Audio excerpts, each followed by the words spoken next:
નમસ્કાર, હું છું પ્રિયા અને તમે જોઈ રહ્યા છો જનતા કી જાણકારી ન્યૂઝ। નજર કરીએ આજના સમાચાર। બનાસકાંઠા આરટીઓ કચેરીથી માર્ગ સલામતી માસ અંતર્ગત કાર્યક્રમ યોજાયો। પાલનપુર આરટીઓ કચેરી ખાતે આરટીઓ અધિકારી અને જિલ્લા ટ્રાફિક પીઆઈ દ્વારા માર્ગ સલામતી અંગનું માર્ગદર્શન અપાયું। રોડ સેફટીને લઈને સમગ્ર માસ દરમિયાન જાગૃતિ માટેના જિલ્લાભરમાં કાર્યક્રમ યોજાશે। આજે પાલનપુર આરટીઓ કચેરી ખાતેથી માર્ગ સલામતીને જાગૃતિ બાઇક રેલી યોજાઈ। બાઇક રેલીમાં આરટીઓ, જિલ્લા ટ્રાફિક પીઆઈ સહિત ટ્રાફિક કર્મીઓ અને સ્થાનિકો જોડાયા। માર્ગ અકસ્માત અટકાવવા માટે સમગ્ર માસ દરમિયાન વિવિધ કાર્યક્રમો યોજાશે। રિપોર્ટ ભરત ઠક્કર, ડીસા, બનાસકાંઠા।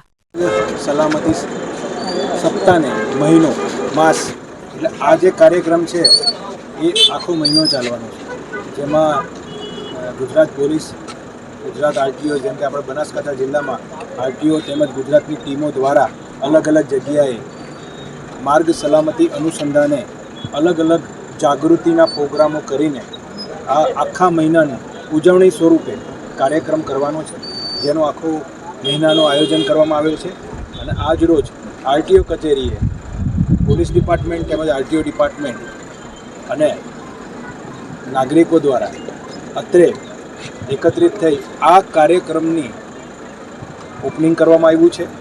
અને આવનારા સમયમાં આ મહિનો સમગ્ર કાર્યક્રમોથી ભરેલો રહેશે અને ઠેર ઠેર લોકોના હિત માટે, લોકોની રક્ષા માટે અને અકસ્માતોનો ડર ઘટાડવા માટે તેમજ લોકોના જનહિત માટે અમે સતત કાર્યક્રમો કરીશું અને લોકોને જાગૃતિ લાવવા માટે પ્રયાસ કરીશું।